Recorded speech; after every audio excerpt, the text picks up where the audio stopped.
अल Azizia reference Nawaz Sharif की दरख्वास्त जमानत पर इस्लामाबाद हाई कोर्ट ने अपना मुख्तसर फैसला जारी किया है। अदालत के हुक्म में कहा गया है कि अपीलों की समाअत से कबल सजा मौतनी की दरख्वास्त पर समाअत नहीं की जा सकती। मौसम सरमा की तातीलात के बायस सजा के खिलाफ अपीलों पर फौरी समाअत भी नहीं हो सकती।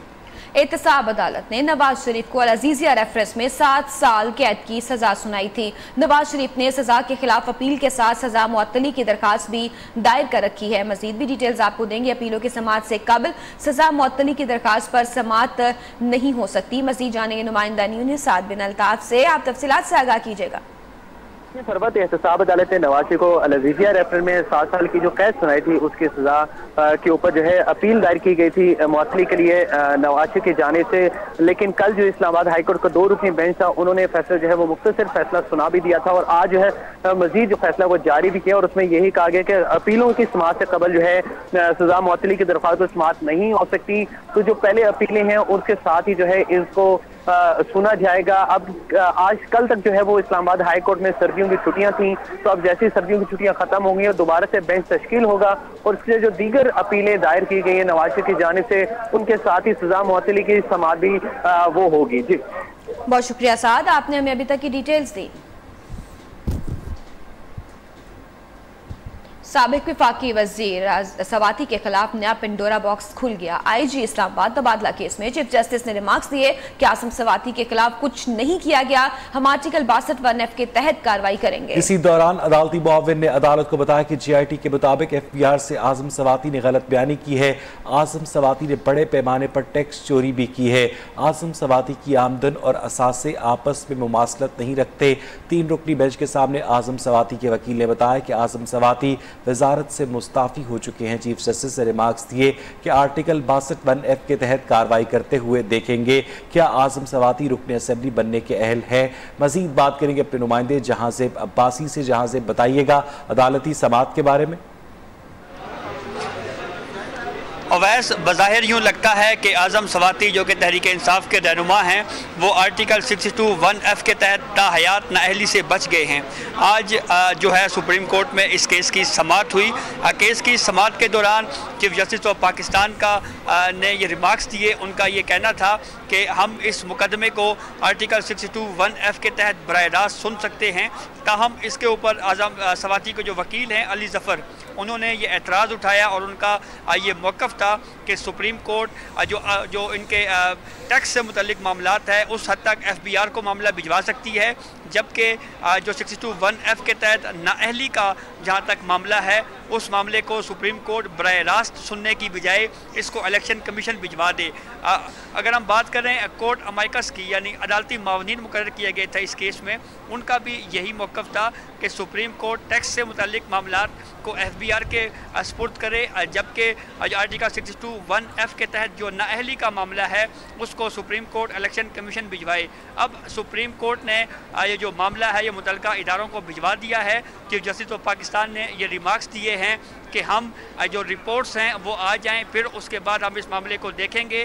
चीफ जस्टिस ऑफ पाकिस्तान ने अपने रिमार्क्स में ये भी कहा है कि इस के केस का जो है वो अभी हम इसको ख़त्म नहीं कर रहे, बल्कि रिपोर्ट्स आएंगी फिर उसके बाद इसका जायज़ा लिया जाएगा।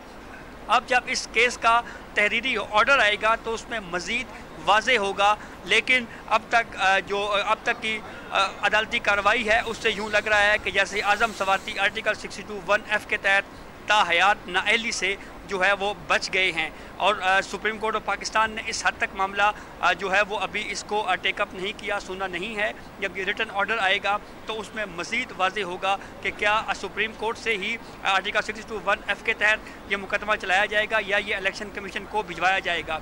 हमारे पास माजी में ऐसे बहुत से मुकदमात की मिसालें मौजूद हैं जिसमें सुप्रीम कोर्ट ने बराह रास्त आर्टिकल 62(1)F के तहत एक केस को सुना और फिर इसके ऊपर फैसला लिया। हाल ही में बहुत बहुत शुक्रिया जहां से अब्बासी अपडेट कर रहे थे। और आपको बताएं कि 54 अरब कर्ज माफी से मुतल्लिक केस की समाअत सुप्रीम कोर्ट ने रज़ाकाराना तौर पर रकम वापसी के लिए 2 माह की मोहलत दे दी है। चीफ जस्टिस ऑफ पाकिस्तान ने वाज़ेह कर दिया है कि जो रकम जमा नहीं कराएंगे उनके मामला तय करने के लिए खुसूसी तौर पर बेंच बनेगा। तमाम रकम डैम फंड में जमा कराई जाएगी। अदालत ने रकम की अदायगी करने वालों के खिलाफ मुकदमा खत्म करने का हुक्म दे दिया है। अहम खबर से आपको आगाह कर रहे हैं। एक दफा फिर आपको यहाँ पर बताते चलें कि सुप्रीम कोर्ट के रजाकाराना तौर पर रकम वापसी के लिए 2 माह की मोहलत और 54 अरब कर्ज माफी से मुतालिक केस की समाअत हुई। सुप्रीम कोर्ट ने रजाकाराना तौर पर रकम वापसी के लिए 2 माह की मोहलत दी। और सुप्रीम कोर्ट ने वज़ीर हाउसिंग को सीडीए की रहायशगाहों का मामला हल करने की हिदायत कर दी है। सरकारी रहायशगाहों की अलॉटमेंट से मुतल्लिक केस में चीफ जस्टिस ने इस्तफसार किया कि क्या सरकारी रहायशगाहें रेगुलर हो गई हैं। पुलिस ने 200 क्वार्टर्स खाली नहीं किए, मामला हल करने के लिए 2 माह का वक्त दिया था। क्या यह हुकूमत की रिट है? दौरान समाअत चीफ जस्टिस साकिब निसार ने कराची के घरों के बारे में भी इस्तफसार किया तो सेक्रेटरी हाउसिंग ने बताया कि काबिज़ीन कहते हैं कि उन्हें मुतबादिल जगह दी जाए। इस पर चीफ जस्टिस बरहम हो गए, दिए कि फिर छोड़ दें सरकारी घरों को काबिज़ीन के कब्जे में। कल दूसरे लोग भी घरों पर दावा करेंगे। लोग नौकरियां छोड़कर घर चले गए, सरकारी क्वार्टर किराए पर चढ़ा रखे हैं। सुप्रीम कोर्ट में साबिक वजीर खजाना इसहाक डार की वतन वापसी से मुताल्लिक केस की समाअत में अदालत को बताया गया कि इसहाक डार की वतन वापसी के लिए बरतानवी सेंट्रल अथॉरिटी को खत लिख दिया गया है, जवाब का इंतजार है। अदालत ने रिमार्क्स दिए कि इसहाक डार खुद आते नहीं वहीं बैठ गए हैं, सिर्फ खतूत लिखे जा रहे हैं। जस्टिस एजाजुल एहसन ने इस्तफसार किया, इसहाक डार की वापसी के लिए नैब ने बरतानवी हुकूमत को खत लिखना था, क्या बना? चीफ जस्टिस ने रिमार्क्स दिए, मुझे नहीं लगता इस मामले पर दफ्तर खारजा ने कोई किरदार अदा किया हो। जिस पर वजारत खारजा के नुमाइंदे ने बताया कि दफ्तर खारजा ने बरतानवी सेंट्रल अथॉरिटी को खत लिख दिया है, उनका जवाब अभी आना है। अदालत ने रिमार्क्स दिए कि सिर्फ खतूत लिखे जा रहे हैं, अमली काम कुछ नहीं हुआ। चीफ जस्टिस ने कहा कि इसहाक डार, फवाद हसन फवाद और दीगर मुल्जिमान से पैसों की रिकवरी क्यों नहीं हुई? परवेज रशीद से भी रिकवरी करनी थी, जिस पर प्रिंसिपल इंफॉर्मेशन ऑफिसर ने बताया कि 2 माह कल पूरे हुए, आज सबको रिकवरी का नोटिस जारी करेंगे। केस की समाअत 1 माह के लिए मुलतवी कर दी गई। और लाहौर की सेशन कोर्ट ने खोखर बरादरान की दरखास्त जमानत मंजूर कर ली। जमानतें 50-50 हज़ार रुपए के मचलकों के एवज मंजूर की गई। समाअत मजीद अब 19 जनवरी को होगी। 19 जनवरी तक की पूरी जमानत मंजूर की गई है। सेशन कोर्ट लाहौर ने खोखर बरादरान की दरखास्त जमानत मंजूर कर ली। जमीनों पर कब्जा करने के खिलाफ लीगी एमएनए अफजल खोखर समेत तीनों भाई सेशन कोर्ट में पेश हुए। एडिशनल सेशन जज शहजाद रजा ने केस की समाअत की। अफजल खोखर, सैफुल मलूक खोखर और मलिक शफी खोखर के खिलाफ थाना नवाब टाउन पुलिस ने कब्जे का मुकदमा दर्ज किया था। अदालत ने 50-50 हज़ार रुपए मचलकों के एवज अबूरी दरखास्तें मंजूर कर ली। अदालत ने 19 जनवरी को पुलिस से रिपोर्ट भी तलब की है। और आपको बताएं कि सुप्रीम कोर्ट में पाकपतन अराजी फरोख्त केस से दरख्वास्त गुजार ने केस इल्तवा में डालने की दरख्वास्त कर दी है। चीफ जस्टिस कहते हैं कि हजारों एकड़ अराजी का मामला है, जवाब सिर्फ 7 मरले तक आ गया। चीफ जस्टिस साकिब निसार की सरबराही में 3 रुकनी बेंच ने समाअत की। दौरान समाअत चीफ जस्टिस ने रिमार्क्स दिए कि अदालत के पास सिर्फ 7 मरले का जवाब आया है। 7 मरले का मसला नहीं, ये हजारों एकड़ अराजी है। चीफ जस्टिस ने रिमार्क्स दिए कि दरख्वास्त गुजार के वकील इफ्तिखार गिलानी ने इल्तवा की दरख्वास्त दी है। अदालत ने इस्तदा मंजूर करते हुए समाअत गैर मुअय्यना मुद्दत तक के लिए मुलतवी कर दी है। कराची में इंसदाद दहशतगर्दी की खुसूसी अदालत में जमात इस्लामी के टाउन नाजिम परवेज महमूद के कत्ल केस की समाअत हुई। एमक्यूएम टारगेट किलर मसूद अली और काला को अदालत में पेश किया गया। पुलिस के मुताबिक मुलजिम ने तफ्तीश के दौरान डॉक्टर परवेज महमूद की टारगेट किलिंग का एतराफ़ किया। पुलिस का कहना है कि डॉक्टर परवेज महमूद का कत्ल कराची तंजीमी कमेटी के इंचार्ज हम्माद सिद्दीकी के कहने पर किया। टाउन नाजिम लियाकताबाद डॉक्टर परवेज महमूद को केडीए चुरंगी के करीब निशाना बनाया गया। मजीद बात करेंगे अपने नुमाइंदे जुनेद शाह से। जुनेद, बताइएगा समाअत के बारे में। जी बिल्कुल, देखिए जमात इस्लामी के साबिक टाउन नाजिम डॉक्टर परवेज महमूद कत्ल केस की समाअत इंसदाद दहशतगर्दी की अदालत में की गई। समाअत के दौरान मुल्जिम को जेल हुकाम ने मुल्जिम को अदालत में पेश किया। मुल्जिम मसूद अली उर्फ काला को जो अदालत में पेश किया गया, ताहम मखरूर मुल्जिमान से मुतालिक जो है वो रिपोर्ट पुलिस की जानिब से पेश की गई थी, जिसमें अदालत को ये बताया गया कि मखरूर मुल्जिमान की गिरफ्तारी अमल में नहीं लाई जा सकी, लिहाजा मोहलत दी जाए ताकि मुल्जिमान को गिरफ्तार किया जा सके। अदालत ने मखरूर मुल्जिमान के एक बार फिर नाकाबिल जमानत वारंट गिरफ्तारी जारी कर दी है, जबकि अदालत ने हुक्म दिया है कि मुल्जिमान को गिरफ्तार करके 16 जनवरी को अदालत में पेश किया जाए। मुकदमे में दीगर मुल्जिमान में एमक्यूएम के टारगेट किलर इमरान एजाज न्याजी, ताहिर कादियानी, जुबैर उर्फ पपैया अब्दुल रहमान कुरैशी समेत दीगर शामिल हैं, जबकि मुल्जिमान ने लैक्टाबाद के डॉक्टर परवेज महमूद को केडीए चौरंगी पर फायरिंग करके कत्ल कर दिया था। इसके बाद पुलिस की जानिब से मुकदमा दर्ज किया गया था और मुल्जिम को गिरफ्तार किया गया था। जी बहुत बहुत शुक्रिया जुनैद शाह, अपडेट कर रहे थे। पाकिस्तान और FATF के दरमियान सिडनी में मुज़ाकरात जारी हैं। वफाकी सेक्रेटरी खजाना आरिफ खान की सरबराही में 12 रुकनी वफ्द मुज़ाकरात कर रहा है। वफ्द में स्टेट बैंक, SCCP, नेक्टा और दीगर इदारों के हुकाम भी शामिल हैं। पाकिस्तानी वफ्द FATF को मनी लॉन्ड्रिंग के खिलाफ अब तक उठाए गए इकदाम से आगाह करेगा। पाकिस्तान ने 3 साल के दौरान 4654 मशकूक ट्रांजैक्शन पकड़ी हैं। जराये के मुताबिक वफ्द FATF को मतलूबा सवालात के जवाब भी देगा। पाकिस्तानी वफ्द 10 जनवरी को वतन वापस रवाना होगा। डिटेल्स आप तक पहुंचा रहे हैं। अभी तक की इत्तलात के मुताबिक पाकिस्तान और FATF के दरमियान सिडनी में मुज़ाकरात जारी हैं। वफाकी सेक्रेटरी खजाना आरिफ खान की सरबराही में 12 रुकनी वफ्द मुज़ाकरात कर रहा है। वफ्द में स्टेट बैंक, SCCP, नेक्टा और दीगर इदारों के हुकाम शामिल हैं। पाकिस्तानी वफ्द FATF को मनी लॉन्ड्रिंग के खिलाफ अब तक उठाए गए इकदाम से आगाह करेगा। पाकिस्तान ने 3 साल के दौरान 4654 मशकूक ट्रांजैक्शंस पकड़ी हैं। अभी क्या मजीद तफसीलात नुमाइंदा न्यूज़ राज थीम हमें आगाह करेंगे। जी आप बताइएगा। जी, फाइनेंशियल एक्शन टास्क फोर्स की मीटिंग सिडनी में जारी है, जिसमें पाकिस्तान के वफाकी सेक्रेटरी खजाना आरिफ खान की सरबराही में वफद शरीक है। 12 रुकनी वफद में नेक्टा और दीगर मुतल्लिका इदारों के हुकाम शरीक हैं।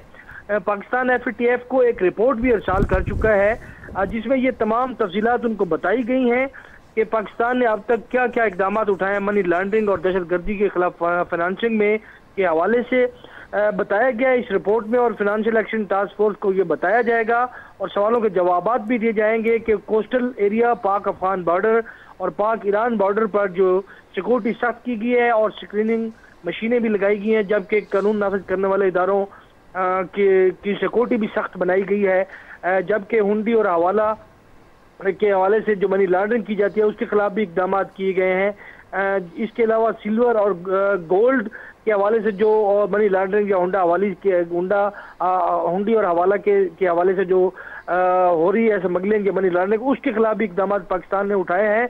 ये तमाम इशूज जो हैं वो FATF को बताए गए हैं और इसके अलावा उनको मजीद भी आगाह किया जाएगा और ये मुज़ाकरात 10 जनवरी तक जारी रहेंगे और पाकिस्तानी वफद 10 जनवरी को वतन वापस लौटेगा। बहुत शुक्रिया, आपने तफसीलात से आगाह किया।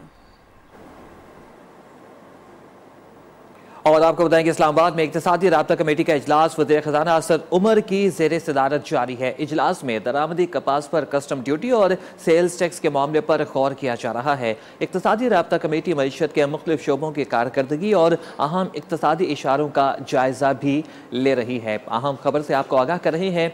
एक दफ़ा फिर आपको यहाँ पर बताते चलें कि इस्लामाबाद में इक्तिसादी राब्ता कमेटी का इजलास वज़ीर ख़ज़ाना असद उमर की ज़ेर सदारत जारी है। इजलास में दरामदी कपास पर कस्टम ड्यूटी और सेल्स टैक्स के मामले पर गौर किया जा रहा है। पाकिस्तान स्टॉक मार्केट में मुस्बत रुझान देखा गया है। कारोबार के दौरान 100 इंडेक्स में 400 पॉइंट्स का इजाफा हुआ। 100 इंडेक्स 38,900 की सतह उबूर कर गया है। अहम और मुस्बत खबर से आपको अपडेट करें कि पाकिस्तान स्टॉक मार्केट में मुस्बत रुझान देखा जा रहा है। कारोबार के आगाज में 100 इंडेक्स में 400 पॉइंट्स का इजाफा देखा गया। 100 इंडेक्स 38,900 की सतह उबूर कर गया है।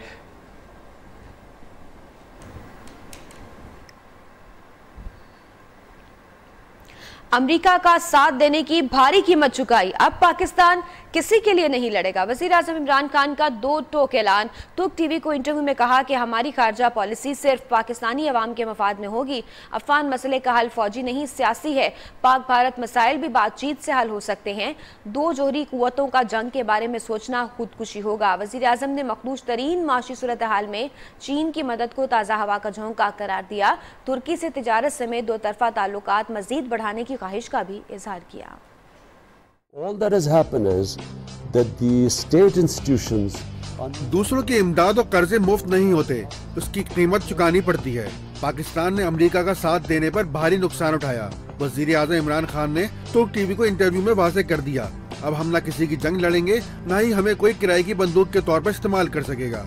Pakistan paid a huge price, and what all I'm saying is that from now onwards, Pakistan is not going to fight anyone's war. It's not going to be treated like a hired gun, paid to do someone else's job. Our foreign policy will be what is good for people of Pakistan. बदउनवानी ने मुल्क की मईशत का बेड़ा गर्क कर डाला। वजीर आज़म ने मुल्क की मखदूश तरीन मुआशी सूरत हाल में चीन की मदद को ताज़ा हवा का झोंका करार दिया। I must say, the future, we have these plans of reviving our economy. China is going to play they're going to play a huge part, because we have these special economic zones, we have corporations in agriculture, investment in Gwadar. Pak Bharat ताल्लुकात के हवाले से बात करते हुए इमरान खान बोले, हमसाया मुल्क ने कई बार मुज़ाकरात की पेशकश मुस्तरद कर दी। पाकिस्तान और भारत एटमी मुल्क हैं। इख्तिलाफात को जंग से हल करना खुदकशी होगी। मसला कश्मीर भी ताकत के इस्तेमाल से नहीं, बातचीत से हल होगा। Two nuclear armed countries should never think of sorting out their differences through war. It's suicide. And we will keep trying. The problem at the moment is also Kashmir. Apart from the Indian elections, it's Kashmir. Now in Kashmir, the Indian brutality in the last year has just been mind-boggling. वज़ीर आज़म ने तुर्की से तिजारत समेत दो तरफा ताल्लुकात मज़ीद बढ़ाने की ख्वाहिश जाहिर की। They are trading links between Turkey and Pakistan, and we want to enhance them.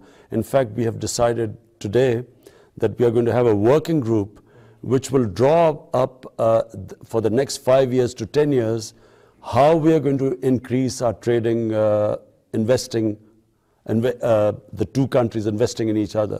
Corruption के खिलाफ जारी मुहिम के हवाले से बात करते हुए वजीर आज़म ने बताया, कब्जा माफिया और जराइम पेशा सियासतदानों के खिलाफ कार्रवाई में रियासती इदारे आज़ाद हैं और अरबों लूटने वाले हुक्मरान पहली बार कानून की गिरफ्त में आ रहे हैं।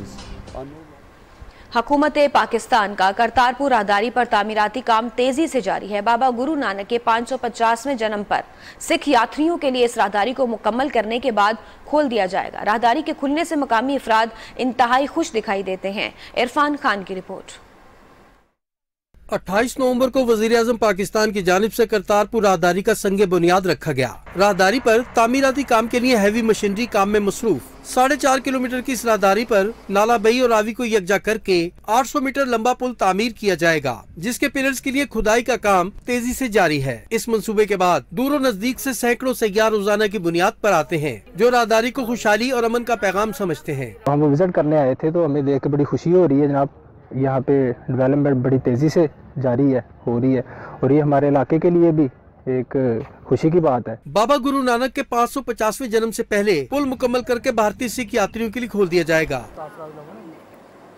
और आपको बताएं कि वज़ीर आज़म इमरान खान ने भारतीय क्रिकेट टीम और कप्तान विराट कोहली को ऑस्ट्रेलिया में टेस्ट सीरीज जीतने पर मुबारकबाद दी है। वज़ीर आज़म ने सोशल मीडिया पर पैगाम में कहा, भारतीय टीम ऑस्ट्रेलिया में टेस्ट सीरीज जीतने वाली पहली एशियाई क्रिकेट टीम है। अहम खबर से आपको आगाह कर रहे हैं। एक दफा फिर आपको यहां पर बताते चलें कि वज़ीर आज़म इमरान खान ने भारतीय क्रिकेट टीम और कप्तान विराट कोहली को ऑस्ट्रेलिया में टेस्ट सीरीज जीतने पर मुबारकबाद दी है। वज़ीर आज़म ने सोशल मीडिया पर पैगाम में कहा, भारतीय टीम ऑस्ट्रेलिया में टेस्ट सीरीज जीतने वाली पहली एशियाई क्रिकेट टीम है। खैबर पख्तूनख्वा में जम होने वाले कबायली असला में इस्लाहात के लिए रोड मैप तैयार कर लिया गया है। कबायली असला से मुतालिक वज़ीर आज़म इमरान खान की सदारत में 31 दिसंबर को होने वाले इजलास की तफसीलात न्यू न्यूज़ ने हासिल कर ली हैं। इस इजलास में फैसला किया गया कि 1 साल के दौरान नए अजला में बुनियादी कवानीन का नफाज और अदालतों के क़याम को अमल में लाया जाएगा। मराकज़ सेहत और तालीमी इदारों में 3 माह के दौरान खाली आसामियाँ पुर की जाएंगी। तमाम अजला में 1 साल के अंदर पुलिस निज़ाम का मुकम्मल ढांचा तैयार करके फ़ाल किया जाएगा।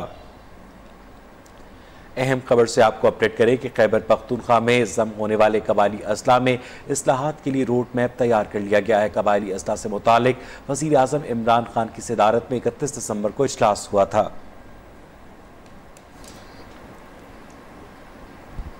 नैब खैबर पख्तूनख्वा ने साबिक वफाकी वज़ीर अरबाब आलमगीर और उनकी अहलिया आसमा आलमगीर की बैरून मुल्क जायदादों से मुताल्लिक ज़िमनी रेफरेंस दायर करने का फैसला कर लिया। अरबाब और आसमा आलमगीर के खिलाफ अंदरून मुल्क गैर कानूनी असासों का रेफरेंस पहले ही एहतसाब अदालत में दायर किया जा चुका है।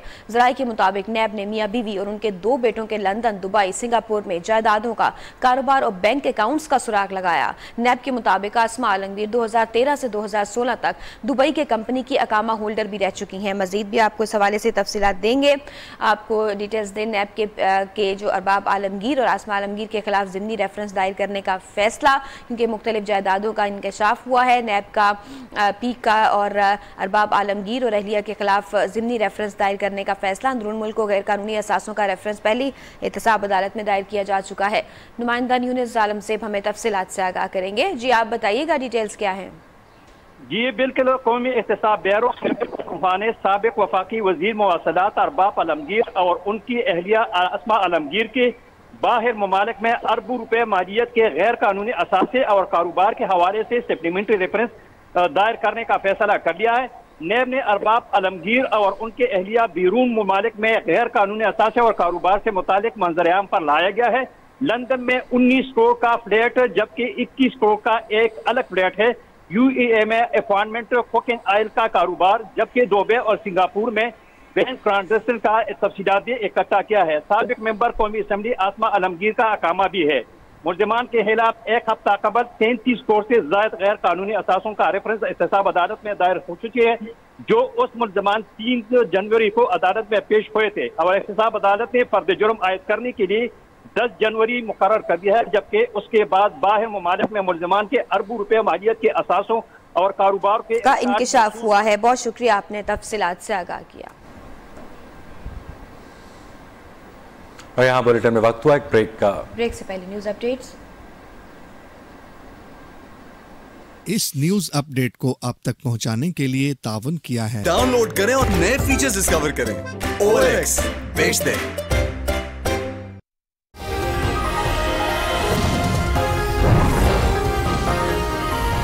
को साथ लेकर चलना चाहते हैं, हाउस को रूल्स के मुताबिक चलाएंगे। सूबाई वजीर कानून राजा बिशारत का कहना है कि स्टैंडिंग कमेटी के मामलात पर कल इजलास होगा, मसाइल फामो तफहीम के साथ हल हो जाएंगे।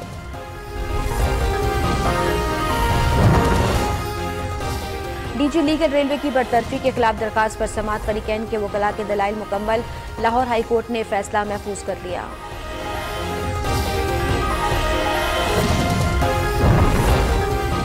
और खैबर पख्तूनख्वा में जम होने वाले कबायली इजला में इस्लाहात के लिए रोड मैप तैयार कर दिया गया। आइंदा 1 साल के दौरान नई इजला में बुनियादी कवानीन का नफाज और अदालतों के कयाम अमल में लाया जाएगा।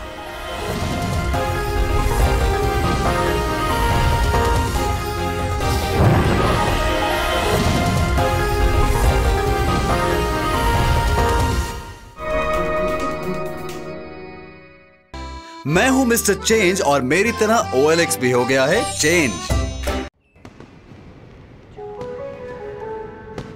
शादी है तो कोको कोला तो जरूर होगी। तो चलो, आज बहुत मजा आएगा। दिल दे के दुनिया तो कौन करे, तुझ मेरे।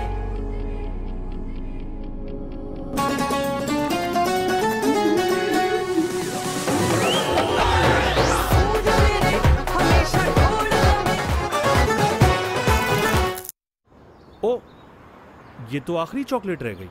बाबा मैंने भी खानी है। चलो एक गेम खेलते हैं। किस हैंड में है चॉकलेट? This one. पक्का? कुछ फैसले मुश्किल ही होते हैं हमेशा, लेकिन जब बात हो राब्तों की तो कर देता है जिंदगी आसान। यूफोन सुपर कार्ड, महीने भर की बेफिक्री, क्योंकि पाकिस्तानी नेटवर्क यूफोन के लिए सब कुछ तुम ही तो हो।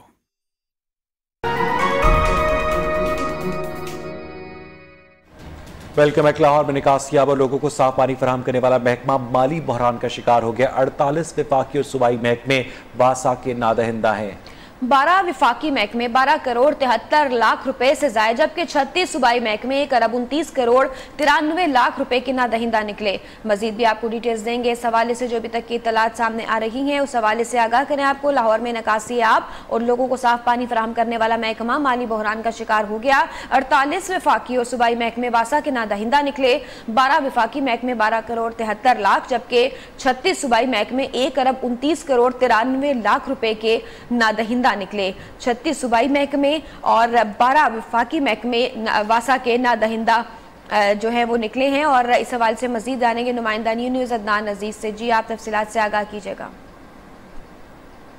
जो वासा है एक तरफ तो मुख्तलिफ प्रोजेक्ट पर काम कर रहा है, इसके जो मुलाजमीन हैं उनको 3 से 4 माह हो गए, सैलरी भी नहीं मिली है और ये हुकूमत से कभी बैंक से ये फ़ंड लेने की सूरत में मीटिंग करता नज़र आ। लेकिन यहाँ ज़राए का ये कहना है कि अगर जो 12 वफाकी महकमे हैं, उसके अलावा जो 36 सूबाई महकमे हैं, अगर इनसे रिकवरी कर ली जाए तो ना फ़ंड लेने की ज़रूरत पड़ेगी और ना किसी बैंक से वासा को कर्जा लेने का मौका आएगा। क्योंकि इस वक्त अगर बात की जाए, ज़राए का ये कहना है कि एक तरफ तो जो वासा हुकाम ने जो एक लिस्ट तैयार की है जो नादहिंदगान है, जो उसमें 36 सूबाई महकमे हैं और 12 जो हैं वफाकी महकमे हैं। अगर वफाकी महकमों की बात की जाए तो उसमें जो वापडा है, वापडा जो 4 करोड़ 95 लाख से ज़ायद, उसके अलावा महकमा इनकम टैक्स 1 करोड़ 64 लाख और सिविल डिफेंस 9 करोड़ 24 लाख और रेलवे जो पाकिस्तान रेलवे एक बड़ा अदारा है वफाकी का, उसने जो 10 करोड़ से ज़ायद जो है वो इसके वासा के पैसे देने हैं। और बिलों की मद में इसके हवाले से ज़राए का ये भी दावा सामने आया कि जो MD वासा से ये ज़ाहद अजीज़ है, उन्होंने मुतअद्दद बार इन वफाकी महकमों में अगर लिस्ट की बात की जाए उसमें पोस्ट ऑफिस है, FIA है और उसके अलावा उसको मुतअद्दद बार नोटिस भी जारी किए, मरासले भी लिखे कि आप कि जो करोड़ रुपए बिल बनते हैं इनकी अदायगी करें ताकि हमारा जो महकमा खसारे में जा रहा है उसको भी कोई सांस की जो सांस है वो आ सके। लेकिन अगर सूबाई महकमों की बात की जाए, अगर उसमें जो हेल्थ डिपार्टमेंट है पहले नंबर पे इसका जो लिस्ट में आता है उसका 12 करोड़ 64 लाख से ज़ायद, महकमा जो हायर एजुकेशन 10 करोड़ से ज़ायद और पंजाब पुलिस एक जो बड़ा पंजाब का महकमा है वो 18 करोड़ से ज़ायद और जो सिटी डिस्ट्रिक्ट गवर्नमेंट है उसके सबसे ज़्यादा जो उसने पैसे देने हैं वासा के, उनके 1 अरब 22 करोड़ 57 लाख से ज़ायद पैसे बनते हैं। ऐसे ही जो PHA है इसके 1 करोड़ से ज़ायद पैसे हैं। चंबा हाउस है, उसके अलावा चिड़ियाघर है, वापडा हाउस है, हाई कोर्ट है, बोर्ड ऑफ रेवेन्यू है, सिविल सेक्रेटेरिएट है। ये ऐसे महकमे जो लिस्ट में शामिल है, इनकी टोटल जो तादाद है वो 36 के करीब बनती है, जिन्होंने अभी तक जो है वासा को पैसे अदा नहीं किए। लेकिन इनको जो पानी की फराहमी है वो अभी भी जारी है। ज़राए का ये कहना है कि अगर आम शहरी का बिल है वो 1 से 2 माह का हो जाए तो वासा के जो एहलकार हैं उनको फ़ौरन वहाँ पर उसका जो कनेक्शन है वो मुल्तक़ कर देते हैं। लेकिन यहाँ पे सवाल ये उठता है कि जैसा कि ये जो 12 जो वफाकी महकमे हैं इनको मुतअद्दद बार मरासले जारी की और ये जो बिल है ज़राए का ये भी दावा सामने आया है कि ये इनको साल से ज़्यादा का अरसा हो चुका है, इनको नोटिस भी जारी किए जा रहे हैं, उसके अलावा मरासले भी लिखे जा रहे हैं, मुतअद्दद बार इनसे मीटिंग भी हो चुकी है कि आपके जो करोड़ रुपए जो बनते हैं पैसे इनके आप वाजिबत अदा करें। क्योंकि एक तरफ जो है वो जो MD वासा हैं इस हवाले से जो वाइस चेयरमैन वासा हैं शेख इम्तियाज़, उन्होंने वज़ीर-ए-आला पंजाब को इस समरी के हवाले इस लिस्ट के हवाले से समरी भी जारी की कि हमारे वास्ता के पास एक फ़ंड भी नहीं है, हमारे जो मुलाजमीन हैं उनको भी 3 से 4 माह हो गए सैलरी नहीं मिली है। तो ये जो महकमे हैं जो वफाकी महकमे भी हैं जो सूबाई महकमे भी हैं इनसे हमारी रिकवरी करवाई जाए ताकि जो हमारे जो वाजबात हैं वो हमें मिल सकें। और जो वासा जो बाहर से जो बैरून ममालिक से जो वफद आते हैं उनसे जो मीटिंग्स भी करते हैं इस हवाले से कि हमारे जो मुख्तलिफ प्रोजेक्ट है जैसे कि साफ़ पानी के हवाले से है, उसके अलावा जो वाटर ट्रीटमेंट के हवाले से जो सर्विस स्टेशन के साथ उनकी जो मीटिंगें चल रही हैं उनके उस हवाले से जो उनको बाहर से कर्जे लेने पड़ रहे हैं। क्योंकि अगर बाहर से हम कर्जे लेंगे या बैंक से पैसे लेंगे, अगर यही हमारी रिकवरी है जो मुख्तलिफ सूबाई महकमों से वफाकी महकमों से करवा दी जाए तो बहुत हद तक काफ़ी देखने में आएगा कि हमें बाहर से कर्जा लेने की कोई ज़रूरत ना पड़े। अदनान अजीज हमें इस हवाले से अपडेट कर रहे थे। 36 सूबाई महकमे जबकि 12 वफाकी महकमे हैं जो वासा के नादहिंदा हैं और इन्होंने वासा का कबाड़ा कर दिया है लाहौर में। इस हवाले से मजीद भी आपको डिटेल से हम आगाह करेंगे। सूबाई वज़ीर इत्तेहाद फयाजुल हसन चौहान लाहौर में मीडिया से बात कर रहे हैं। मेरी ही डिस्टिंक्शन है कि दोनों दफा फिर हम उनको जिद करके जबरदस्ती वापस जब लेके जा रहे थे तो लेने के बाद जब हम खुफिया मकाम पे मैं लेके वापस पहुंचा, दोनों दफा मैं इनके साथ बैठा हुआ था तो मुझे याद पड़ता है दूसरे धरने में जब हम वारिस खान के करीब 27 अक्टूबर 1996 को अच्छी खासी 4-5 घंटे की स्ट्रगल मेहनत फस्ताई हुकूमत के खिलाफ जिद्दोजहद के बाद जब थक गए काई साहब तो ज़बरदस्ती काई साहब को गाड़ी में बैठाया मनवर हसन साहब ने, मैंने और हमारी पिंडी की क़यादत ने। तो मैं गाड़ी में साथ बैठ के उनको लेके गया तो स्कीम 2 के हमारे कर्नल सती साहब थे उनके घर। तो शाम के कोई 6 बजे का टाइम था, काई साहब मगरिब की नमाज पढ़ रहे थे और मैं अकेला बैठा उनका चेहरा देख रहा था तो बड़े गौर से, क्योंकि मेरे सामने 2 धरनों की उनकी पूरी स्ट्रगल सामने थी। मैं गौर से उनका चेहरा देख रहा तो अचानक काई साहब ने सलाम फेरा और सलाम फेरने के बाद मुझे कहते हैं, फयाज एक बात याद रखना, लीडरशिप की पहली क्वालिटी जुर्रत और हिम्मत है। जुर्रत के बगैर कोई लीडर नहीं बनता, हिम्मत के बगैर कोई लीडर नहीं बनता। आज अगर मैं इमरान खान साहब के साथ खड़ा हूं तो इसी जुर्रत और हिम्मत की वजह से कि वो इस पाकिस्तान के अंदर इन कागजी शेरों, इन जरदारियों, इन मदारियों और इन मुल्क दुश्मन अनासर के इशारों पे चलने वाले उन लुटेरों और नौसरबाजों के खिलाफ खड़ा होकर वो काजी हुसैन अहमद साहब की रवायत को बरकरार रखते हुए आज वही किरदार अदा कर रहे हैं कि जो काजी हुसैन अहमद साहब ने अपनी जिंदगी के अंदर किरदार अदा किया था। और काजी साहब का भी यह मोटो था और इमरान खान साहब का भी यही मोटो है कि किया मैंने उस खाकदां से किनारा जहां रिस्क का नाम है आबोदाना, हमामो कबूतर का भूखा नहीं मैं कि है बाज की जिंदगी ज़ादाना, झपटना पलटना पलट कर झपटना, लहू गर्म रखने का है एक बहाना, परिंदों की दुनिया का दरवेश हूं मैं कि शाही बनाता नहीं आशियाना। उस वक्त काजी हुसैन अहमद साहब ने शाहीनों का किरदार अदा किया। आज इमरान खान साहब इस पाकिस्तान को बचाने के लिए उन्हीं करगसों के खिलाफ, जिन करगसों के खिलाफ काजी हुसैन अहमद साहब धरने दिया करते थे, जिन करगसों के खिलाफ काजी हुसैन अहमद साहब तहरीकें चलाया करते थे, जिन करगसों के खिलाफ काजी हुसैन अहमद साहब अपने सीनों पे जख्मों के फूल सजाया करते थे, जिन करगसों के खिलाफ काजी हुसैन अहमद साहब अपने सीनों पे जो है वो गोलियां और शेल खाया करते थे, आज इमरान खान साहब और फयाजुल हसन चौहान उसके तीसरे दर्जे का सिपाही बन के उन्हीं करगसों के खिलाफ हम जिद्दोजहद कर रहे हैं इस पाकिस्तान को बचाने के लिए, उस सोनी धरती पाकिस्तान को बचाने के लिए जो 27 रमजानुल मुबारक को मार्ज़े वजूद में आया था, जिसको पाकिस्तान का मतलब क्या ला इलाहा इल्लल्लाह की बुनियाद पर हासिल किया गया था, जहां पे मेरा कायद ये कहता है और ठीक कहता है कि मदीने की रियासत बनाएंगे। यहाँ पे कोई चोर, लुटेरा और नौसरबाज मेरा और आपका अरबों खरबों डॉलर लूटने के बाद नैब की पेशियों पे आके विक्ट्री का निशान बनाकर हमारे और आपके सीनों पे मूंग दलने की कोशिश करेगा तो उसको निशाने इबरत बनाया जाएगा। मैं समझता हूं कि काजी साहब भी और इमरान खान साहब भी इसी मिशन के ऊपर थे।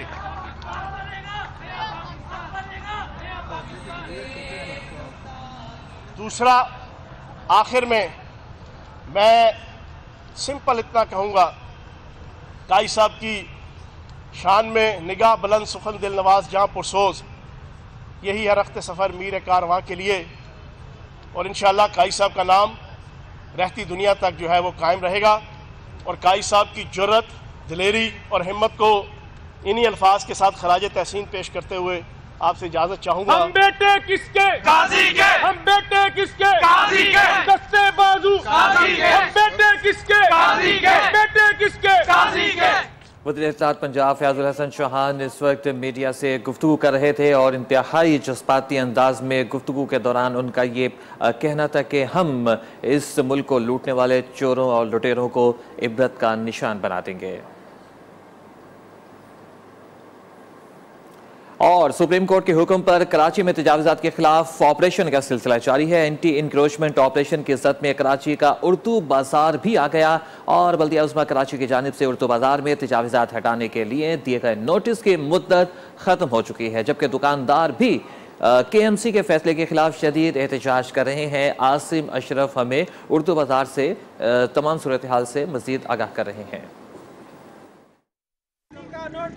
बिल्कुल जी, कराची के तारीखी उर्दू बाज़ार में मौजूद हैं और यहाँ पर जो है वो अब KMC ने जो नोटिस जारी किए थे कल उनका जो है वो वक्त पूरा हो गया है और अब जो है वो पाकिस्तान भर के लोग देखेंगे कि जी कराची के तारीखी उर्दू बाज़ार पर भी जहाँ पर अब से कुछ दिन पहले जो है वो किताबें, कॉपियाँ और जो है वो बच्चों का तालीमी सिलसिला जो है वो जुड़ता यहाँ से था, अब यहाँ पर भी जो है वो बिल्डोज़र चलते हुए नज़र आएंगे। उर्दू बाज़ार के एक बुज़ुर्ग ताजिर मौजूद हैं, उनसे जानने की कोशिश करते हैं कि ये सूरत हाल कब से पैदा हुई। 40 साल से मैं बैठा हूँ यहाँ पर, बच्चे जवान हो चुके हैं, अब उनके बच्चे जवान हो गए हैं, उनको मालूम है कि उर्दू बाज़ार से चीज़ें मिलेंगी, वो लोग कहाँ जाएंगे? क्या जो कोई भी ये लोग कर रहे हैं क्या उनके बच्चे नहीं हैं? सैकड़ों दुकानदार ये सवाल उठा रहे हैं कि मुतबादिल जगह दिए बगैर जो है वो इस तारीखी उर्दू बाज़ार को मिसमार करना जो है वो कहीं का इंसाफ नहीं है। KMC पहले मुतबादिल जगह दे ताकि जो नया जो साल शुरू होने वाला है, तालीमी साल, उसका आगाज़ कराची में इसी उर्दू बाज़ार से होता है ताकि वो बच्चे भी जो है वो परेशान ना हो, उनके वालिदैन भी परेशान ना हो और ये दुकानदारों का रोज़गार भी जो है वो बचा रहे। और मुल्तान के जनरल बस स्टैंड पर भी बेआसरा अफराद के लिए पनागाहें कायम कर दी गई हैं। बेघर अफराद और मुसाफिरों के लिए बिस्तर चारपाइयों का एहतमाम किया जा रहा है। आज पनागाह का बाकायदा इफ्तिताह किया जाएगा। नुमाइंदा न्यूज़ इमरान अरशद इस वक्त पनागाह के बाहर मौजूद हैं, उनसे मजीद तफसीलात मालूम करते हैं। जी इमरान अरशद, बताइएगा आपके पास इस हवाले से मजीद क्या तफसीलात हैं? जी बिल्कुल, इस वक्त मैं मुल्तान के जनरल बस स्टैंड के ऊपर मौजूद हूँ। यहाँ पे बेआसरा अफराद और मुसाफिरों के लिए जो है शेल्टर होम बनाया गया है। 100 जो मुसाफिर हैं या दीगर बेआसरा अफराद हैं जिनके पास रहने की जगह नहीं है, वो इसे मुस्तफीद हो सकेंगे। जनरल बस स्टैंड के ऊपर जो ये तमाम मामला देखने के लिए डिप्टी सुपरिटेंडेंट जिनको यहाँ पे तैनात किया गया है वो हमारे साथ मौजूद है, उनसे हम बात करते हैं। हमारा जो स्टाफ है 24 घंटे यहाँ मौजूद होगा, सिक्योरिटी होगी, और जिनके पास कोई जगह नहीं है, यहाँ हमारे आसपास जितने भी बेसहारा लोग हैं उनको यहाँ हम खाना और रिहाइश फ्री देंगे। हुकूमत पाकिस्तान का ये एक मिसाली कदम है कि जितने भी बेआसरा अफराद हैं जो लारी अड्डों के ऊपर हमें नजर आते हैं, खासतौर पे मुल्तान का ये जो सबसे बड़ा लारी अड्डा है जनरल बस स्टैंड, इसके इतराफ में भी बहुत सारे लोग जो है बेआसरा इर्द गिर्द पाए जाते थे, उनको भी अब एक शेल्टर होम मुयसर आ जाएगा। तो यहाँ पे तमाम तर तैयारियां मुकम्मल कर ली गई हैं और खाने पीने की सहूलत भी यहाँ पे दस्तयाब होगी। तो जल्द अज जल्द जो है वो ये अपना काम करना शुरू कर देगा और तमाम बेआसरा अफराद जो लारी अड्डों के ऊपर मौजूद हैं उनके लिए भी एक बेहतरीन रहायश का इंतजाम भी हो जाएगा। का बहरान है कि खत्म होने का नाम नहीं ले रहा। गुज़िश्ता एक माह के दौरान गैस के कम प्रेशर और गैस की बंदिश की वजह से 10 लाख के करीब सार्फिन को 1 अरब 75 करोड़ रुपए के इजाफी माली अखराजात बर्दाश्त करने पड़े। ये अखराजात किस तरह हुए, रिपोर्ट करेंगे अशरफ मेहताब।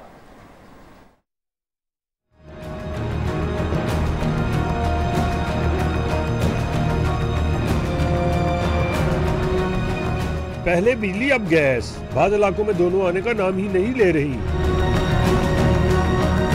बाद इलाकों में प्रेशर इतना कम है, खाना बनाना तो एक तरफ, चाय भी नहीं बनाई जा सकती। घर में गैस होती नहीं, कभी आती है कभी बिल्कुल नहीं आती, और जो भी हमारा बजट होता है वो सारा इसीलिए बाहर से गैस लेके आओ, बाहर से खाना लेके आओ, तो इसकी वजह से बहुत मुश्किल है। 5 लाख के करीब सार्फिन के घरों में गैस का प्रेशर कम है और 5 लाख के घरों में गैस सिरे से आती ही नहीं, जिसकी वजह से सार्फिन को महंगी LPG, लकड़ियाँ और कोयला जलाकर खाना बनाना पड़ता है। कभी रात को आ जाती थी, सुबह नाश्ते के टाइम आ जाती थी, नाश्ता बना लेते थे अजानों से पहले, तो अब तो 3 माह हो गए बिल्कुल नहीं आ रही गैस।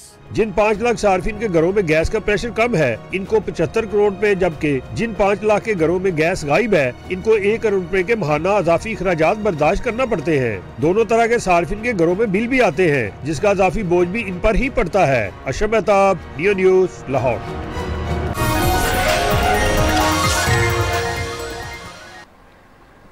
कैसर में गुज़िश्ता शाम से बर्फबारी जारी है। बर्फबारी से खुश्क सर्दी की शिद्दत में कमी आ गई है। सयाह और मकामी आबादी घरों और होटल्स में गर्मा गर्म पकवानों से खुद को सर्दी से बचा रही हैं। मज़ीद जानेंगे गज़र में नुमाइंदा न्यूज़ सलीम शेरी। जी इस वक्त हम गज़र के बलाई इलाकों में मौजूद है। यहाँ पे कल शाम से बर्फबारी हुई है और पहाड़ों पे हल्की बर्फबारी हो रही है और इन इलाकों में काफ़ी अरसे से खुशकसाली का समा था और ये मौसम सरमा की पहली बर्फबारी है। बर्फबारी शुरू हुई है। इससे पहले में मौसम शदीद सर्दी की वजह से इन इलाकों में मुख्तलिफ किस्म की बीमारियाँ फैली हुई थी और अस्पतालों में तल डालने को जगह नहीं मिल रही थी, लेकिन बर्फबारी की वजह से अब मौसम काफ़ी खुशगवार हो गया है। इस वक्त हमारे साथ इलाके के कुछ शहरी मौजूद हैं, उनसे पूछते हैं कि वो मौसम की तब्दीली को किस तरह महसूस कर रहे हैं। मैं काफ़ी अरसे से खुशहाली का समा था, अब बर्फबारी की वजह से मौसम खुशगवार हो चुका है। हम उम्मीद करते हैं कि मौसमी बीमारियों का भी खात्मा हो जाएगा। कि आप काफ़ी अरसे से गज़र में खुशहाली की कैफियत थी, आप बर्फबारी से ये उम्मीद कर रहे हैं कि मौसमी बीमारियों का भी खात्मा हो जाएगा और मौसम भी इंतहाई खुशगवार हो गया है। और आपको बताएं कि कराची में भी आज सर्द हवाओं का राज है। शुमाल मगरिबी सम से 28 से 12 किलोमीटर फी घंटा की रफ्तार से हवाएं चल रही हैं। महकमा मौसमियात ने सुबह और रात के औकात में मौसम सर्द और खुनक रहने की पेशगोई कर दी है। मौसम की मज़ीद तफसीलात हमें बता रही हैं नुमाइंदा न्यूज़ मुना सदीकी। शहर कायद में सर्द हवाओं का राज है। मौसम इंतहाई सुहाना है। महकमा मौसमियात के मुताबिक आज शहर का जो कम से कम दर्जा हरारत है वो 10 डिग्री सेंटीग्रेड से और ज़्यादा से ज़्यादा दर्जा हरारत शहर कायद का 26 डिग्री सेंटीग्रेड तक जाने का इम्कान है। जबकि सर्द हवाएं जो हैं शहर कायद में आइंदा 2 दिनों तक इसी तरह रहेंगी, जिसके बाद जो है शहर कायद का मौसम इंतहाई सुहाना हो गया है। बहुत ठंडी हवाएं चलने के बायस शहरियों के जहां मूड में तब्दीली आई है, वहीं गर्म मशरूबात के इस्तेमाल में भी जो है इजाफा हो गया है। आज शहर कायद का जो मौसम है वो महकमा मौसमियात के मुताबिक जो है खुश्क और सर्द रहेगा। जैसा कि सर्द जो हवाएं चल रही हैं इनके बाद जो है मौसम जो है इंतहाई खुशगवार है और शहरी भी जो है इस सूरी नहीं रही है। सुपरस्टार मॉडल समेत माजूर बच्चे बायोनिक आर्म के जरिए अब न सिर्फ अपने बाजुओं को हरकत दे सकते हैं बल्कि उंगलियों की हरकत से पेंटिंग भी करेंगे।